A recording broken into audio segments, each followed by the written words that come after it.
Cuts. First of all இந்த chance எனக்கு கொடுத்த ரைட்டர் டைரக்டர் ரங்கராஜ் சார் ரொம்ப ரொம்ப தேங்க்யூ சார். நான் செகண்ட் ஹீரோயினாக பண்ணியிருக்கேன்னு மேம் சொன்னாங்க. எஸ், ஆனால் கேரக்டருன்றது ஒவ்வொரு ஸ்டோரிக்கு ஏற்ற மாதிரி மாறும்.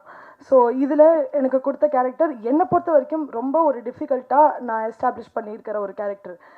ஐ வாஸ் வெரி பிளாங்க் நான் உள்ளே போகிறப்ப. அதுக்கான ஃபுல் சப்போர்ட் கொடுத்து எப்படி பண்ணும் என்ன பண்ணும் ஹவு ஷுட் ஐ போட்டு இந்த கேரக்டர் எல்லாமே எனக்கு கற்றுக் கொடுத்த ரங்கராஜ் சார் ரொம்ப ரொம்ப தேங்க்யூ சார். ஒவ்வொரு இன்ச்சான ஒரு டீட்டெயில்ஸ் நீங்கள் எனக்கு கற்றுக் கொடுத்தீங்க.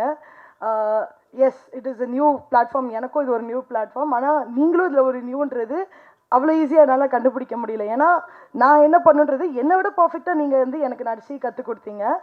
அண்ட் அதான். And I just want to say thank you so much for the opportunity everyone, all the dignitaries என்னை மென்ஷன் பண்ணதுக்கும், ஆல் த மீடியா ரெப்ரஸன்டேட்டிவ்ஸ் எவ்ரி ஒனுக்கு ரொம்ப மென்ஷன் பண்ணதுக்கு ரொம்ப தேங்க்யூ. கட்ஸ் படத்துக்கு உங்கள் சப்போர்ட் கண்டிப்பாக வேணும். ப்ளீஸ் உங்கள் சப்போர்ட்டை கொடுங்க. Thank you so much.